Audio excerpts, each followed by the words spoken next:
ఆదికాండము మొదటి అధ్యాయం. ప్రపంచం ప్రారంభం. మొట్టమొదట దేవుడు ఆకాశాన్ని భూమిని చేశాడు. భూమి మొత్తం శూన్యంగా ఉంది. భూమి మీద ఏమీ లేదు. మహాసముద్రాన్ని చీకటి ఆవరించింది. దేవుని ఆత్మ నీళ్ల మీద సంచరిస్తూ ఉంది. అప్పుడు దేవుడు వెలుగు కలుగునుగాక అన్నాడు. వెలుగు ప్రకాశించడం మొదలైంది. దేవుడు ఆ వెలుగును చూశాడు. ఆయనకు అది చక్కగా కనబడింది. అప్పుడు దేవుడు ఆ వెలుగును చీకటి నుండి వేరు చేశాడు. వెలుగుకు పగలు అని, చీకటికి రాత్రి అని దేవుడు పేరు పెట్టాడు. అస్తమయం అయింది. ఆ తరువాత ఉదయం అయింది. అది మొదటి రోజు. రెండవ రోజు ఆకాశం.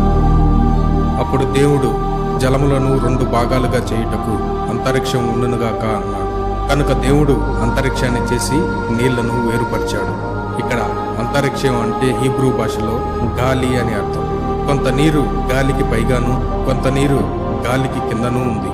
దేవుడు ఆ అంతరిక్షానికి ఆకాశం అని పేరు పెట్టాడు. అస్తమయం అయింది. ఆ తర్వాత ఉదయం అయింది. ఇది రెండవ రోజు. మూడవ రోజు పొడినేల, మొక్కలు. అప్పుడు దేవుడు పొడినేల కనబడినట్లు ఆకాశం కింద నీరు ఒక్కచోట చేరునుగాక అన్నాడు. అలాగే జరిగింది. ఆ పొడినేలకు భూమి అని దేవుడు పేరు పెట్టాడు. మరియు ఒక్కచోట చేరిన నీటికి సముద్రాలు అని దేవుడు పేరు పెట్టాడు. ఆయనకిది చక్కగా ఉన్నట్లు కనబడింది.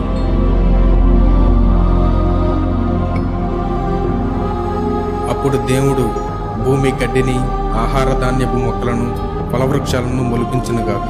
ఫలవృక్షాలు విత్తనాలు గల పండ్లను పండిస్తాయి. మరియు ప్రతి మొక్క తన సొంత రకం విత్తనాన్ని రూపొందిస్తుంది. ఈ మొక్కలు భూమి మీద పెరుగునుగాక అన్నాడు. అలాగే జరిగింది. గడ్డిని, ఆహార ధాన్యపు మొక్కలను భూమి మొలిపించింది. మరియు అది విత్తనాలు గల పండ్ల చెట్లను మొలిపించింది. ప్రతి మొక్క తన సొంత రకం విత్తనాలను రూపొందించింది. దేవునికి ఇది చక్కగా ఉన్నట్లు కనపడింది.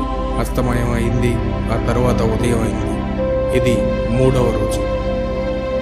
నాలుగవ రోజు సూర్యుడు, చంద్రుడు, నక్షత్రాలు. అప్పుడు ఆకాశంలో జ్యోతులు ఉండనుగాక. ఈ జ్యోతులు రాత్రి నుండి పగలను వేరు చేస్తాయి. జ్యోతులు ప్రత్యేక సంకేతాలను, ప్రత్యేక సమావేశాల ప్రారంభాన్ని సూచించేందుకు ఉపయోగపడతాయి. మరియు రోజులను, సంవత్సరాలను తెలుపుటకు అవి ఉపయోగపడతాయి. భూమి మీద వెలుగు ప్రకాశింపజేయుటకు ఈ జ్యోతులు ఆకాశంలో ఉంటాయి అన్నాడు దేవుడు. అలాగే జరిగింది. కనుక ఆ 2 పెద్ద జ్యోతులను దేవుడు చేశాడు. పగటి వేళ ఏలుటకు దేవుడు పెద్ద జ్యోతిని చేశాడు. రాత్రి వేళను ఏలుటకు ఆయన చిన్న జ్యోతిని చేశాడు. దేవుడు నక్షత్రాలను కూడా చేశాడు. భూమి మీద ప్రకాశించుటకు ఈ జ్యోతులను దేవుడు ఆకాశంలో ఉంచాడు. పగటిని, రాత్రిని ఏలుటకు ఈ జ్యోతులను ఆకాశంలో ఉంచాడు. ఈ జ్యోతులు చీకటి నుండి వెలుగును వేరు చేశాయి.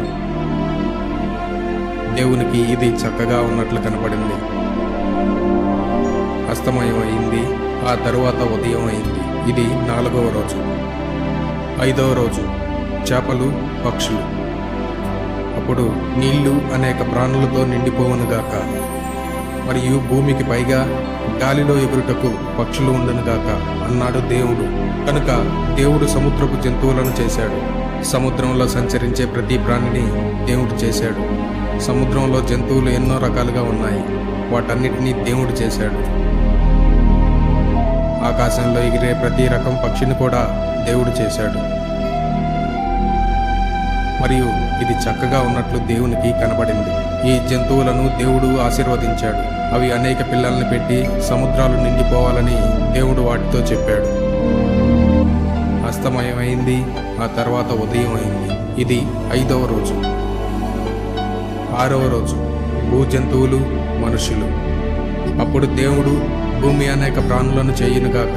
పెద్ద జంతువులు, రాకే అన్ని రకాల పురుగులు, చిన్న జంతువులు ఉండునుగాక. మరియు ఈ జంతువులన్నీ ఇంకా వాటి రకపు జంతువుల్ని ఎక్కువగా వృద్ధి చేయనుగాక అన్నాడు దేవుడు. ఈ సంగతులన్నీ జరిగాయి. క్రూర జంతువులను, సాధు జంతువులను, రాకుచుండు చిన్న వాటినన్నిటినీ దేవుడు చేశాడు. మరియు ఇది చక్కగా ఉన్నట్లు దేవునికి కనబడింది. ఆ తరువాత దేవుడు, ఇప్పుడు మనం మనిషిని చేద్దాం, మనం మన పోలికతో మనుషుల్ని చేద్దాం. మనుషులు మనలా ఉంటారు. సముద్రంలోని చేపలన్నిటి మీద, గాలిలో పక్షులన్నిటి మీద వారు ఏలుబడి చేస్తారు. భూమి మీద పెద్ద జంతువులన్నిటి మీదను, రాకుచున్న చిన్నవాటన్నిటి మీదను వారు ఏలుబడి చేస్తారు అని చెప్పాడు. కనుక దేవుడు తన సొంత రూపంలో మనుషుల్ని చేశాడు. తన ప్రతిరూపంలో దేవుడు మనుషుల్ని చేశాడు. దేవుడు వారిని మగ ఆడవారిగా చేశాడు. దేవుడు వారిని ఇంకా అనేక మంది ప్రజలు ఉన్నట్లు పిల్లల్ని కనండి. భూమి మీద నిండిపోయి దాన్ని స్వాధీనం చేసుకోండి. సముద్రంలో చేపల మీద, గాలిలో పక్షుల మీద ఏలుబడి చేయండి. భూమి మీద సంచరించే ప్రతి ప్రాణి మీద ఏలుబడి చేయండి అని ఆశీర్వదించాడు. ఆహార ధాన్యపు మొక్కలన్నిటినీ, ఫలవృక్షాలు అన్నిటినీ నేను మీకు ఇస్తున్నాను. ఆ చెట్లు విత్తనాలు గల పండ్లను ఇస్తాయి. ఈ ఆహార ధాన్యం పండ్లు మీ ఆహారం అవుతుంది. మరియు పచ్చ మొక్కలు అన్నిటినీ జంతువులకు నేను ఇస్తున్నాను. ఆ పచ్చ మొక్కలు వాటికి ఆహారం అవుతాయి. భూమి మీద ప్రతి జంతువు, గాలిలో ఎగిరే ప్రతి పక్షి, భూమి మీద ప్రాకుచుండు చిన్న ప్రాణులు అన్నీ ఆ ఆహారాన్ని తింటాయి అని దేవుడు చెప్పాడు. ఈ సంగతులన్నీ జరిగాయి. దేవుడు తాను చేసినది అంతా చూశాడు. అది అంతా చాలా చక్కగా ఉన్నట్లు దేవునికి కనబడింది. అస్తమయం అయింది. ఆ తర్వాత ఉదయం అయింది. ఇది 6వ రోజు. మొదటి అధ్యాయం ముగింపు.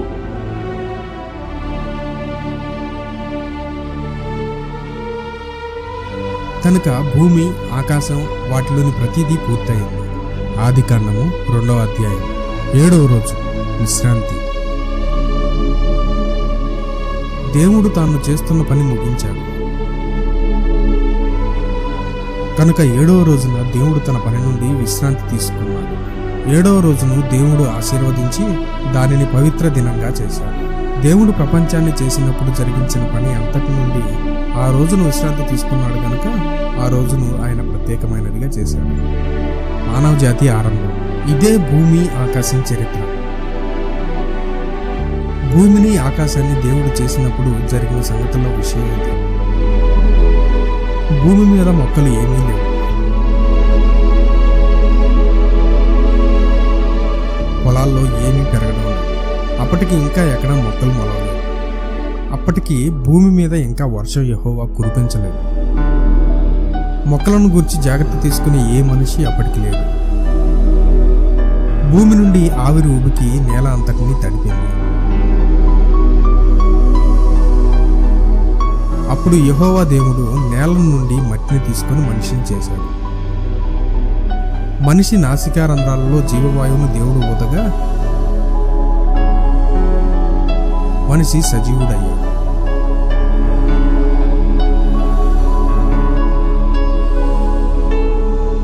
అప్పుడు తూర్పున ఏదేను అను చోట ఒక తోటను యెహోవా నాటాడు.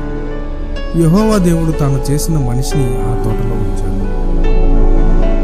అప్పుడు చూడడానికి అందంగా కనబడే చెట్లన్నిటినీ మరియు ఆహారానికి మంచివైన చెట్లన్నిటినీ భూమి పుట్టించినట్లు దేవుడు చేశాడు. జీవవృక్షమును, మంచి చెడులు తెలివి ఇచ్చే వృక్షమును ఆ తోట మధ్యలో ఉన్నాయి. ఏదేను తోట నుండి ఒక నది ప్రవహిస్తూ ఆ తోటకు నీటిని ఇస్తుంది. ఆ నది పాయలై 4 చిన్న నదులైంది. మొదటి నది పేరు పీషోను. ఇది హవీలా దేశం అంతటా ప్రవహించే నది. ఆ దేశంలో బంగారం ఉంది. ఆ బంగారం చాలా మంచిది. ఆ దేశంలో బోలం, గోమేధికం కూడా ఉన్నాయి.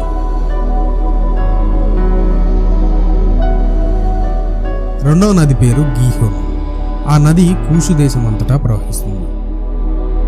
మూడవ నది పేరు హిద్దికేలు. ఆ నది అషూరు తూర్పు దిక్కున ప్రవహిస్తుంది. 4వ నది యూఫ్రటిస్. మనిషిని ఏదైనా తోటలో యెహోవా దేవుడు ఉంచాడు. మొక్కలు నాటి తోటను గురించి శ్రద్ధ తీసుకోవడం మనిషి పని. యెహోవా దేవుడు మనిషికి ఈ ఆజ్ఞ ఇచ్చాడు: ఈ తోటలోని ఏ చెట్టు ఫలమునైనా నువ్వు తినవచ్చు. అయితే మంచి చెడ్డల తెలివిని ఇచ్చే చెట్టు ఫలము నువ్వు తినకూడదు. ఆ చెట్టు పండు నువ్వు తిన్న రోజున తప్పక చస్తావు. మొదటి స్త్రీ. అప్పుడు యెహోవా దేవుడు, పురుషుడు ఒంటరిగా ఉండటం మంచిది కాదు. అతనికి సాటి అయిన సహకారిని నేను చేస్తాను, మరియు ఆ సహకారిని అతనికి సహాయం చేస్తుంది అనుకున్నాను. పొలాల్లోని ప్రతి జంతువును, గాలిలోని ప్రతి పక్షిని నేల నుండి యెహోవా దేవుడు చేశాడు. ఈ జంతువులన్నిటినీ యెహోవా దేవుడు మనిషి దగ్గరకు రప్పించాడు. మనిషి ప్రతి దానికి పేరు పెట్టాడు. సాధు జంతువులన్నిటికీ, ఆకాశ పక్షులన్నిటికీ, అడవి క్రూర జంతువులన్నిటికీ మనిషి పేర్లు పెట్టాడు. ఎన్నెన్నో జంతువుల్ని, పక్షుల్ని మనిషి చూశాడు. అయితే తనకు సరిపోయే సహాయంగా ఏదీ అతనికి కనబడలేదు. అందుచేత ఆ పురుషుడు గాఢ నిద్రపోయేటట్టు యెహోవా దేవుడు చేశాడు. అతడు నిద్రపోతూ ఉండగా అతని శరీరంలోని పక్క ఎముకలలో ఒక దాన్ని తీశాడు. పక్క ఎముకను తీసిన చోటును అతని మాంసంతో యెహోవా దేవుడు పూడ్చివేశాడు. స్త్రీని చేసేందుకు అతని పక్క ఎముకను యెహోవా దేవుడు ఉపయోగించాడు. అప్పుడు ఆ స్త్రీని ఆ పురుషుని దగ్గరకు యెహోవా దేవుడు తీసుకుని వచ్చాడు. అప్పుడు ఆ పురుషుడు ఇలా అన్నాడు, ఇప్పుడు ఇది నా వంటి మనిషే. ఆమె ఎముక నా ఎముకలో నుంచి వచ్చింది, ఆమె శరీరం నా శరీరంలో నుంచి వచ్చింది. ఆమె నరునిలో నుండి తీయబడింది గనుక ఆమెను నారి అంటాను. ఇందువల్ల పురుషుడు తన తండ్రిని తన తల్లిని విడిచి తన భార్యను హత్తుకుంటాడు, వాళ్ళిద్దరూ ఏకమవుతారు. ఆ తోటలో ఆ పురుషుడు అతని భార్య నగ్నంగా ఉన్నారు, కానీ వారికి సిగ్గు తెలియదు. 2వ అధ్యాయం ముగింపు. ఆదికాండము 3వ అధ్యాయం. పాపం ప్రారంభం. ఆ సమయంలో ఆ స్త్రీతో సర్పం మాట్లాడింది. యెహోవా దేవుడు సృష్టించిన అడవి జంతువులన్నిటిలో సర్పం చాలా తెలివైనది, కపటమైనది. ఆ సర్పం స్త్రీని మోసగించాలనుకుని, ఏవమ్మా, ఈ తోటలోని ఏ చెట్టు ఫలమైనా తినవద్దని దేవుడు నిజంగా నీతో చెప్పాడా అంది. సర్పానికి ఆమె ఇలా జవాబిచ్చింది, లేదు, దేవుడు అలాగ చెప్పలేదు. తోటలోని చెట్ల ఫలాలను మేము తినవచ్చు. అయితే ఒక చెట్టు ఉంది, దాని ఫలం మేము తినకూడదు. తోట మధ్యలో ఉన్న చెట్టు ఫలము మీరు తినకూడదు. అసలు ఆ చెట్టు మీరు ముట్టుకోకూడదు. అలా చేస్తే మీరు చస్తారు అని దేవుడు మాతో చెప్పాడు. అయితే సర్పం ఆ స్త్రీతో ఇలా అంది, మీరు చావరు. ఆ చెట్టు ఫలం మీరు తింటే మంచి చెట్ల గురించి మీరు తెలుసుకుంటారని దేవునికి తెలుసు. అప్పుడు మీరు దేవుని వలె ఉంటారు. ఆ చెట్టు చాలా అందంగా ఉన్నట్టు ఆ స్త్రీ చూసింది. ఆ ఫలం తినడానికి మంచిదిగా ఉన్నట్టు ఆ చెట్టు తెలివినిస్తుందని ఆమె తెలుసుకుంది. కనుక ఆ స్త్రీ ఆ చెట్టు ఫలం తీసుకుని దానిని తిన్నది. ఆ పండులో కొంత ఆమె భర్తకి ఇచ్చింది. అతడు కూడా దాన్ని తిన్నాడు. అప్పుడు ఆ పురుషుడు, స్త్రీ ఇద్దరూ పారిపోయారు. వారి కళ్ళు తెరవబడ్డట్టు వారికి అన్నీ వేరుగా కనబడ్డాయి. వారికి బట్టలు లేనట్లు, నగ్నంగా ఉన్నట్లు వాళ్ళు చూశారు. కనుక వారు అంజూరపు ఆకులను కుట్టి వాటినే బట్టలుగా ధరించారు. సాయంకాలపు చల్లని వేళలో యెహోవా దేవుడు ఆ తోటలో నడుస్తుండగా ఆ పురుషుడు, స్త్రీ ఆ చప్పుడు విని తోటలో చెట్ల మధ్య దాక్కున్నారు. యెహోవా దేవుని నుండి దాక్కునేందుకు వారు ప్రయత్నించారు. అయితే యెహోవా దేవుడు ఆ పురుషుని పిలిచాడు. నీవు ఎక్కడున్నావు అన్నాడు యెహోవా. నీవు తోటలో నడుస్తున్న చప్పుడు విన్నాను, నాకు భయం వేసింది. నేను నగ్నంగా ఉన్నాను, అందుకే దాక్కున్నాను అన్నాడు ఆ పురుషుడు. దేవుడు ఆ పురుషునితో ఇలా అన్నాడు, నీవు నగ్నంగా ఉన్నావని నీతో ఎవరు చెప్పారు? నిన్ను సిగ్గుపడేటట్లు చేసింది ఏమిటి? నేను తినవద్దని చెప్పిన పండు నువ్వు తిన్నావా ఏంటి? ఆ చెట్టు ఫలం తినవద్దని నేను నీకు ఆజ్ఞాపించాను కదా. అందుకు ఆ పురుషుడు, నా కోసం నీవు చేసిన ఈమె ఆ చెట్టు ఫలాన్ని నాకు ఇచ్చింది, అందుచేత నేను తిన్నాను అన్నాడు. అప్పుడు యెహోవా దేవుడు, ఏమిటి నువ్వు చేసింది అన్నాడు ఆ స్త్రీతో. ఆ స్త్రీ, సర్పం నన్ను మోసం చేసింది, నన్ను వెర్రిదాన్ని చేస్తే నేను ఆ పండు తినేశాను అని చెప్పింది. అందుచేత యెహోవా దేవుడు సర్పంతో ఇలా అన్నాడు, ఈ మహా చెడ్డ పని నీవే చేశావు గనుక నీవు శపించబడ్డావు. జంతువులన్నిటికంటే నీ పరిస్థితి హీనంగా ఉంటుంది. నీవు నీ పొట్టతో పాకటం తప్పనిసరి అవుతుంది. నీవు జీవితకాలమంతా మట్టి తింటావు. ఈ స్త్రీని, నిన్ను ఒకరికొకరిని విరోధులుగా నేను చేస్తాను. నీ సంతానమును ఆమె సంతానమును ఒకరికొకరు విరోధులవుతారు. నీవు ఆమె శిశువు పాదం మీద కాటు వేస్తావు, ఈ శిశువు నీ తలను చితక కొడతాడు. అప్పుడు స్త్రీతో యెహోవా దేవుడు ఇలా అన్నాడు, నీవు గర్భవతిగా ఉన్నప్పుడు నేను నీకు బహుప్రయాస కలుగజేస్తాను. నీవు పిల్లల్ని కనేటప్పుడు మహా గొప్ప బాధ నీకు కలుగుతుంది. నీవు నీ భర్తను వాంఛిస్తావు, కానీ అతడే నిన్ను ఏలుతాడు. అప్పుడు పురుషునితో దేవుడు ఇలాగన్నాడు, ప్రత్యేకమైన చెట్టు ఫలాన్ని తినవద్దని నేను నీకు ఆజ్ఞాపించాను. అయితే నీవు నీ భార్య చెప్పిన మాటలు విన్నావు, ఆ చెట్టు ఫలాన్ని తిన్నావు. కనుక నీ మూలంగా భూమిని నేను శపిస్తాను. భూమి ఇచ్చే ఆహారం కోసం నీవు నీ జీవితంతో ఎంతో కష్టపడాల్సి ఉంటుంది. పొలంలో ఉండే మొక్కల్ని నువ్వు తినాలని అనుకుంటావు, కానీ ముళ్ళను, పొదలను నేల నీ కోసం పండిస్తుంది. నీ భోజనం కోసం నువ్వు చాలా కష్టపడి పనిచేస్తావు. నీ ముఖం అంతా చెమటతో నిండిపోయేంతగా నీవు పనిచేస్తావు. నీవు చనిపోయే వరకు కష్టపడి పనిచేస్తావు. మరణించాక నువ్వు మరలా మట్టి అయిపోతావు. నేను నిన్ను చేసినప్పుడు మట్టి నుంచే నువ్వు తీయబడ్డావు. మళ్ళీ నువ్వు చనిపోయినప్పుడు తిరిగి మట్టిలోనే కలిసిపోతావు. ఆదాము తన భార్యకు హవ్వ అని పేరు పెట్టాడు. ఎన్నడైనా సరే బ్రతికిన ప్రతి మనిషికి ఈమె తల్లి కనుక ఆయన ఆమెకు ఆ పేరు పెట్టాడు. యెహోవా దేవుడు జంతు చర్మాలతో ఆ పురుషునికి అతని భార్యకు చొక్కాలు చేశాడు. ఆ తరువాత ఆ చొక్కాలను వారికి తొడిగించాడు. అప్పుడు యెహోవా దేవుడు అన్నాడు, చూడండి, మనిషి మనలా తయారయ్యాడు. మంచి చెడ్డలు మనిషికి తెలుసు. ఇప్పుడు ఆ మనిషి జీవవృక్షం నుండి ఫలం తీసుకుని తింటే అతడు శాశ్వతంగా జీవిస్తాడు. కనుక ఏదేను తోట నుండి ఆ మనుషుని యెహోవా దేవుడు వెళ్ళగొట్టాడు. ఆదాము బలవంతంగా వెళ్ళగొట్టబడి ఏ నేల నుండి అతను తీయబడ్డాడో ఆ నేలను సేద్యం చేయటం మొదలుపెట్టాడు. తరువాత ఆ తోటకు కాపలాగా దాని ద్వారం దగ్గర కెరూబులను దేవుడు ఉంచాడు. ఒక అగ్ని ఖడ్గాన్ని కూడా అక్కడ ఉంచాడు. జీవవృక్షమునకు పోయే మార్గాన్ని కాపలా కాస్తూ ఆ ఖడ్గం చుట్టూరా తిరుగుతూ ఉంది. ఆదికాండం 4వ అధ్యాయం. ప్రథమ కుటుంబం. ఆదాముకు అతని భార్య హవ్వకు లైంగిక సంబంధాలు కలిగాయి. హవ్వ ఒక శిశువుకు జన్మనిచ్చింది. ఆ శిశువుకు కయ్యూను అని నామకరణం జరిగింది. హవ్వ యెహోవా సహాయంతో నేను ఒక మనిషిని పొందాను అంది. ఆ తర్వాత హవ్వ మరో శిశువుకు జన్మనిచ్చింది. ఈ శిశువు కయ్యూనుకి తమ్ముడు. అతనికి హేబేలు అని నామకరణం చేశారు. హేబేలు గొర్రెల కాపరి అయ్యాడు. కయ్యూను వ్యవసాయదారుడయ్యాడు. ప్రథమ హత్య. కోతకాలంలో కయ్యూను యెహోవాకు ఒక అర్పణను తెచ్చాడు. నేల నుండి తాను పండించిన ఆహార పదార్థాలన్నీ కయ్యూను తెచ్చాడు. హేబేలు తన మందలో నుండి కొన్ని మంచి బలిసిన తొలిచూలు గొర్రెల్ని తెచ్చాడు. హేబేలును అతని అర్పణను దేవుడు స్వీకరించాడు. అయితే కయ్యూనును అతని అర్పణను దేవుడు అంగీకరించలేదు. అందువల్ల కయ్యూను దుఃఖించాడు. అతనికి చాలా కోపం వచ్చేసింది. యెహోవా కయ్యూనుని ఇలా అడిగాడు, నీవెందుకు కోపంగా ఉన్నావు? నీ మొహం అలా విచారంగా ఉందేంటి? నీవు మంచి పనులు చేస్తే నాతో నీవు సరిగ్గా ఉంటావు, అప్పుడు నిన్ను అంగీకరిస్తాను. కానీ నీవు చెడ్డ పనులు చేస్తే అప్పుడు నీ జీవితంలో ఆ పాపం ఉంటుంది. నీ పాపం నిన్ను అదుపులో ఉంచుకోవాలనుకుంటుంది, కానీ నీవే ఆ పాపమును అదుపులో పెట్టుకోవాలి అని దేవుడు అంటాడు. తన తమ్ముడైన హేబేలుతో మనం పొలంలోకి వెళ్దాంరా అన్నాడు కయ్యూను. కనుక కయ్యూను హేబేలు పొలంలోకి వెళ్ళారు. అప్పుడు కయ్యూను తన తమ్ముడైన హేబేలు మీద పడి అతన్ని చంపేశాడు. తరువాత నీ తమ్ముడు ఎక్కడున్నాడు అంటూ కయ్యూనుని యెహోవా అడిగాడు. నాకు తెలియదు, నా తమ్ముడిని కాపలా కాయటం, వాణ్ణి గూర్చి జాగ్రత్త తీసుకోవటమేనా నా పని అని కయ్యూను జవాబిచ్చాడు.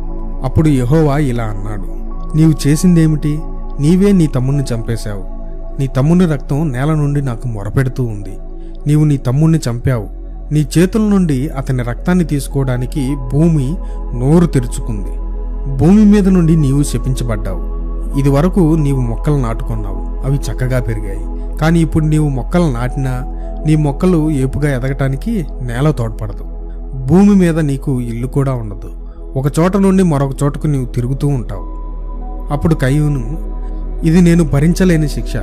చూడు, నన్ను ఈ భూమిని విడిచిపెట్టేటట్లు నీవు బలవంతం చేశావు. నేను నీ నుండి వెళ్ళిపోయి దాక్కొంటాను. నీ రక్షణ నుండి దూరంగా వెళ్తాను. నేనిక్కడా అక్కడా తిరుగుతుంటాను. నన్ను ఎవరు చూస్తారో వాళ్ళు నన్ను చంపేస్తారు. అప్పుడు కయ్యూనుతో యెహోవా ఇలా అన్నాడు, నేను అలా జరగనివ్వను. కయ్యూను, నిన్ను ఎవరైనా చంపితే నేను వారిని మరింతగా శిక్షిస్తా. తరువాత కయ్యూనుకు యెహోవా ఓ గుర్తు వేశాడు. ఎవరూ అతన్ని చంపకూడదు అని ఈ గుర్తు సూచిస్తుంది. కయ్యూను కుటుంబం. అప్పుడు కయ్యూను యెహోవా సన్నిధి నుండి వెళ్ళిపోయాడు. ఎదెనుకు తూర్పున ఉన్న నోదు దేశంలో కయ్యూను నివసించాడు.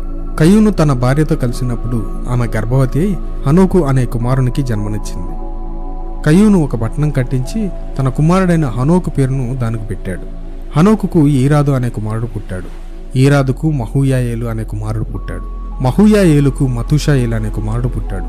మతూషాయేలుకు లెమెకు అనే కుమారుడు పుట్టాడు. లెమెకు 2 స్త్రీలను వివాహం చేసుకున్నాడు. ఒక భార్య పేరు ఆదా, మరొక భార్య పేరు సిల్లా. ఆదా యాబాలుకు జన్మనిచ్చింది.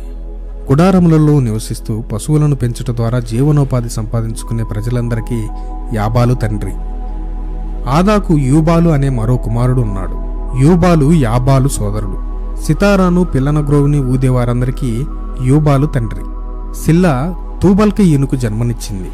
ఇత్తడి, ఇనుము పనులు చేసే వాళ్ళందరికీ తూబల్కి ఈను తండ్రి. తూబల్కి ఈయన సోదరికి నయమా అనే పేరు పెట్టబడింది.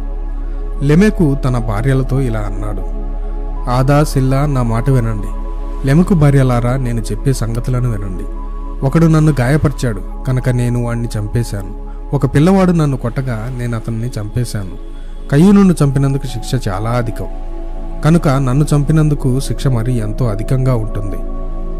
ఆదాము హవ్వలకు మరో కుమారుడు. ఆదాము హవ్వతో కలిసినప్పుడు హవ్వ మరో కుమారుణ్ణి కన్నది. ఈ కుమారునికి షేతు అని పేరు పెట్టారు. నాకు ఇంకో కుమారుని దేవుడు ఇచ్చాడు. కయ్యూను హేబేలును చంపాడు, అయితే ఇప్పుడు నాకు షేతు ఉన్నాడు అంది హవ్వ. షేతుకు కూడా ఒక కుమారుడు పుట్టాడు. అతనికి ఏనోషు అనే పేరు పెట్టారు. ఆ సమయంలో ప్రజలు యెహోవాను ప్రార్థించడం మొదలుపెట్టారు.